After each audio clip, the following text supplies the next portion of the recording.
গোপালগঞ্জ নিয়ে আরও বেশ কিছু গুরুত্বপূর্ণ ঘটনা ঘটেছে গতকাল। সেগুলো নিয়ে কয়েকটা কথা বলা দরকার মনে করি। এর মধ্যে সবচেয়ে সিগনিফিক্যান্ট সেটা হচ্ছে ভারতের প্রতিক্রিয়া, এবং আমার বিবেচনায় অত্যন্ত সফট একটা প্রতিক্রিয়া ভারত দিয়েছে। এটা একেবারে আনপ্রেসিডেন্টেড, অথচ ভারতের হাতে বিরাট একটা বিষয় তারা পেয়ে গিয়েছিল, যেটা নিয়ে যথেষ্ট প্রতিক্রিয়া দেখানো সম্ভব ছিল, কঠোর প্রতিক্রিয়া দেখানো সম্ভব ছিল।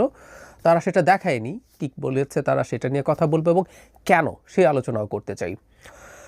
তার আগে আরও দুটো ঘটনা নিয়ে আলোচনা করা খুব জরুরি বলে মনে করি। একটা খুবই মর্মান্তিক, মানে আমরা এই বাংলাদেশে এটা চাইনি। গোপালগঞ্জের ঘটনায় 4 জন মানুষ মারা গেছেন। আওয়ামী লীগের সন্ত্রাসী হতেই পারেন তারা, কিন্তু তারা মারা গেছেন গুলিতে। সেই 4 জন ব্যক্তির ডেড বডি ময়না তদন্ত ছাড়াই দাফন এবং সৎকার করা হয়েছে। কেন? অপমৃত্যুতে যখন কেউ মারা যায়, কারো অপমৃত্যু হয়, তখন ময়না তদন্ত করা খুবই জরুরি, কারণ এটা মামলার ক্ষেত্রে এবং ভবিষ্যৎ বিচারের ক্ষেত্রে খুবই গুরুত্বপূর্ণ ভূমিকা পালন করে। এই 4 জনের যে ময়না তদন্ত হয়নি সেটা নিয়ে নানা রকম কথাবার্তা বলা হচ্ছে। প্রথম আলোর এই রিপোর্টে দেখলাম আর তারা নাকি এলাকার লোকজন ময়না তদন্ত করতে দেয়নি চাইনি টাইপের কথাবার্তা বলছে। কেউ কথা ঘুরিয়ে ফেলার চেষ্টা করছেন দায়িত্বশীলরা। এই রিপোর্টেই আছে অন্তত একজন ডেড বডি ময়না তদন্ত করার জন্য নিয়ে গিয়েছিলেন, কিন্তু সেই ডেড বডিটাও ময়না তদন্ত করা হয়নি। ইনফ্যাক্ট নিয়ে যেতে হয় না, ডেড বডিগুলো স্পন্টেনিয়াসলি ময়না তদন্ত হওয়ার কথা ছিল। একটা কথা আমরা আমাদের জায়গা থেকে খুব ক্লিয়ারলি বলতে চাই, বাংলাদেশে, এই বাংলাদেশে যে মানুষই যে কোনো অন্যায় অপমৃত্যুর শিকার হবে, অন্যায়ের শিকার হবে, তার সেই ন্যায় বিচার পাওয়ার অধিকার থাকবে। মানে আওয়ামী লীগ মারা গেছে কেউ সেলিব্রেট করব, এতটা অসভ্য আসলে আমরা হতে চাই না। আমরা শেখ হাসিনার মতো অসভ্য হতে চাই না। আমরা একটা ইনসাফের, একটা ন্যায় বিচারের বাংলাদেশ তৈরি করতে চাই, একটা গণতান্ত্রিক, উদার গণতান্ত্রিক বাংলাদেশ তৈরি করতে চাই, যেখানে প্রতিটা মানুষের মানবিক মর্যাদা থাকবে। এই আলাপটা হচ্ছিল যে এই যে 4 জন মারা গেল, এই ঘটনাগুলোর ব্যাপারে এনসিপির প্রতিক্রিয়া জানানো দরকার অফিসিয়ালি। আমি দীর্ঘ সময় দেখলাম তারা সেটা জানাননি, কিন্তু জনাব নাহিদ ইসলামের একটা স্টেটাস আমি দেখলাম, তারা এটাকে কন্ডেম করছেন। খুব কঠোর ভাষায় না হলেও হালকাভাবে এটার তদন্ত চেয়েছেন। আমি মনে করি তাদের এই ব্যাপারে খুবই কঠোর হওয়া উচিত ছিল, যে এই ধরনের কোনো মৃত্যু হতে পারে, তারা সাফার করছেন, তাদের মহাবিপদ হতে পারত, কেউ আহত এমনকি নিহতও হতে পারতেন। আমি বিশ্বাস করি কাউকে বাগে পেলে হত্যা করতেও তাদের বাধ্য না, ওখানে গোপালগঞ্জে যারা এই কাজগুলো করেছেন। কিন্তু তারপরও সুযোগ এসেছিল তাদের সামনে এই ব্যাপারে খুবই কঠোর অবস্থান দেখানো, যে তারা একটা ন্যায় বিচারের বাংলাদেশ চান, তারা আক্ষরিক অর্থে একটা নতুন বন্দোবস্ত চান। এর মধ্যে সেই স্ট্যাটাসেই নাহিদ ইসলামের আমি মনে করি আবারও বেশ কিছু উস্কানিমূলক বক্তব্য এসছে। এগুলো আমার কাছে ঠিক সঠিক মনে হয় না। যেমন গোপালগঞ্জের প্রতি ঘরে ঘরে জুলাই গণ অভ্যুত্থানের পতাকা উড়বে, তারা আবার যাবেন, তারা মুজিববাদকে কবর দেবেন। আমি আলাদা একটা ভিডিও করে একদিন কথা বলতে চাই। মানে এই মুজিববাদ বলে না শেখ হাসিনার রেজিমকে খানিকটা হলেও সম্মানিত করা হয়। মুজিববাদ কি যতটুকু পাওয়া যায় আমরা অনেকেই জানি, সব কিছু নিয়ে কথা বলবো। আমি প্রায় বলি 18 সালের পর থেকে শেখ হাসিনা কোনো বাদ দিয়ে ক্ষমতায় ছিলেন না। শেখ হাসিনা পিওরলি একটা মাফিয়া রেজিমে পরিণত হয়েছেন। তিনি একেবারে ভয়ঙ্করতম বল প্রয়োগের মাধ্যমেই ক্ষমতায় টিকেছিলেন। কোনো বাদের সাথে এক ধরনের ফ্যাসিজমের সম্পর্ক থাকে। 18 পর্যন্ত সর্বোচ্চ এই মুজিববাদ সোকল্ড, সেটাও আদৌ কাজ কদ্দূর করেছে সেটা নিয়ে প্রশ্ন আসবে, টানলে ওইটুকু আনা যায়। সুতরাং 24-এ যে হাসিনাকে আমরা সরিয়েছি, এটা ফ্যাসিস্ট হাসিনা না, এটা একটা মাফিয়া হাসিনা।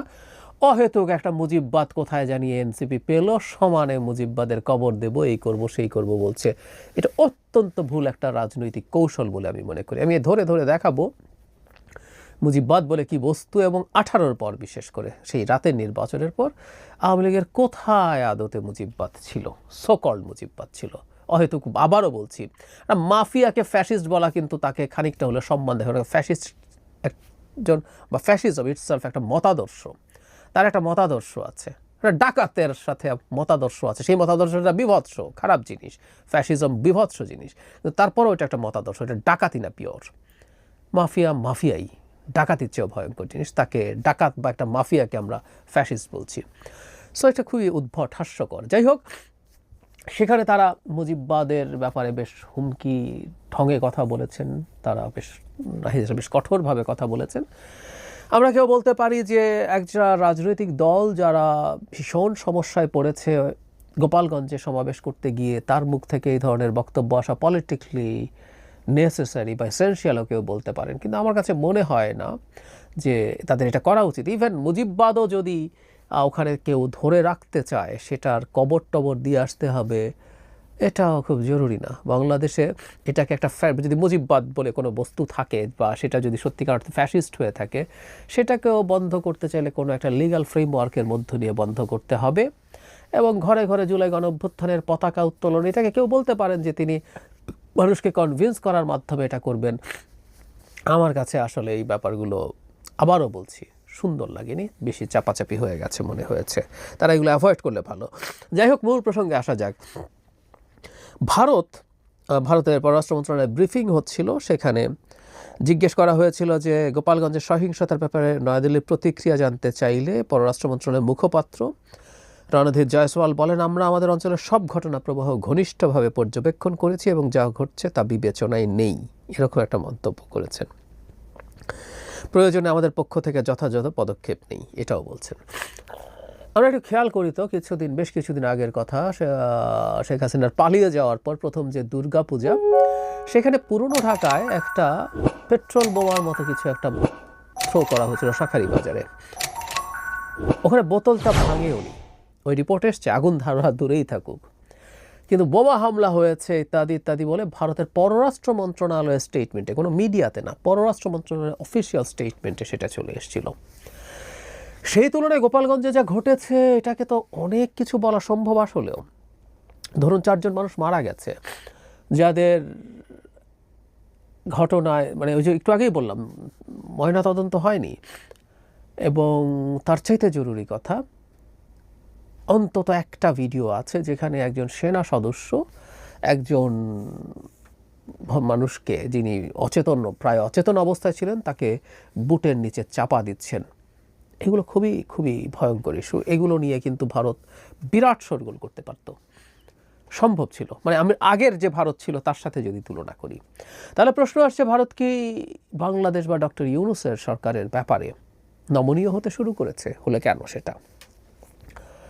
আমি ধারণা করি সম্প্রতি বিবিসির যে রিপোর্টটা এসছে শেখ হাসিনাকে নিয়ে, এটা যুক্ত হয়েছে। এর আগেও একটা খুবই গুরুত্বপূর্ণ, উড়িয়ে দেয়া যাবে না এরকম একটা রিপোর্ট করেছিল জাতিসংঘের মানবাধিকার হাই কমিশন, যেখানে বলা হয়েছিল শেখ হাসিনার পরিকল্পনায়, নেতৃত্বে, সুপারভিশনে এই যাবতীয় ঘটনাকে হ্যান্ডেল করা হয়েছে। তার মানে যাবতীয় যত হত্যাকাণ্ড, যত জখম, যত অত্যাচার, সব কিছুর চিন্তা থেকে শুরু করে পুরা রেসপন্সিবিলিটি শেখ হাসিনার। আর বিবিসিতে একটা অডিও এসছে, আমাদের এটা নিয়ে আমরা প্রচুর কথা বলেছি, যেখানে শেখ হাসিনা লেথাল ওয়েপন দিয়ে গুলি করার নির্দেশ দিচ্ছেন। ইয়াস, এবং তার চাইতে জরুরি কথা, আমরা জানি, আমরা এই অডিওটা আগেই শুনেছি, কিন্তু বিবিসি এই অডিওটা একটা খুবই গুরুত্বপূর্ণ প্রতিষ্ঠানকে দিয়ে ভেরিফাই করিয়েছে এবং তারা কনফার্ম করেছে এটা একটা জেনুইন অডিও। তো শেখ হাসিনা যখন এই নির্দেশ দিচ্ছেন, কেউ কেউ বলে শেখ হাসিনা তো লেথাল ওয়েপন দিয়ে গুলি করতে বলতেই পারেন। না, আসলে লেথাল ওয়েপনের জন্য তার নির্দেশ দেওয়ারও কিছু নাই। কখনো কখনো কোন পর্যায়ে লেথাল ওয়েপন ইউজ করা যেতে পারে সেটা পুলিশ বা সেনাবাহিনীর, বিশেষ করে পুলিশের কাছে যখন এই ওয়েপনটা ছিল, তারা সেটা এমনিতেই করতে পারতেন। আসলে তিনি নির্বিচারে গুলি করার কথাই বলেছিলেন। আর অন্তত একটা জিনিস প্রতিষ্ঠিত হয়েছে, আওয়ামী লীগ দীর্ঘদিন থেকে এটা বলার চেষ্টা করেছে পুলিশ নাকি এ ধরনের গুলি করেনি, যদিও অসংখ্য ভিডিও পুলিশ, বিজেপি এবং কিছু ক্ষেত্রে সেনাবাহিনী, হাতে গোনা 2-1টা ক্ষেত্রে। তো এই গুলির যখন কমান্ড রেসপন্সিবিলিটি শেখ হাসিনার আছে, তিনি এভাবে করছেন, এটা সারা পৃথিবীতে বিভিন্ন ইন্টারন্যাশনাল মিডিয়াতে ব্যাপকভাবে ছড়িয়ে পড়েছিল। আমি ধারণা করি এটা ভারতের উপর একটা চাপ তৈরি করেছে। ভারতের জন্য অন্তত এত দ্রুত আবার আওয়ামী লীগের পক্ষে দাঁড়ানো, ডক্টর ইউনূসের সরকারের তীব্র বিরোধিতা করা খানিকটা জটিল পরিস্থিতি হয়ে গেছে, অন্তত এই প্রতিক্রিয়ায় মনে হয়। আমি মনে করি না কিছুদিন পর তারা কোনো স্টেটমেন্ট দিতেও পারে অফিসিয়ালি, কিন্তু সেটাও খুব টাফ কিছু হবে বলে আমার এবার মনে হয় না, কারণ মুহূর্তেই কয়েকটা খুব কমনলি বলা যায় যে এটাকে আমরা কন্ডেম করছি, এখানে মাত্রাতিরিক্ত বল প্রয়োগ করা হয়েছে, খুব জেনুইন তদন্ত চাই, এগুলো বলাই যায়, কিন্তু অতটুকুতেও তারা যায়নি তাৎক্ষণিক প্রতিক্রিয়ায়। সো আমরা মনে করি যে এই ঘটনাটা কাজ করছে খানিকটা হলেও। এমনকি শেখ হাসিনা গোপালগঞ্জকে সামনে রেখে তো বলার কথা ছিল, যখন এনসিপি গোপালগঞ্জে যাবে উনি এত অডিও পাবলিশ করেন, এত কথা বলেন, বিরাট হুমকি টুমকি দিতে পারতেন, বা শেষে ঠিক আছে হুমকি দিলে ওরা প্রস্তুত হয়ে যাবে, তাহলে আমি আর হুমকি দিচ্ছি না। পরে যা হলো সেটা নিয়েও তো এর মধ্যে তার অডিও চলে আসার কথা ছিল, কিন্তু না, সেটাও আসেনি।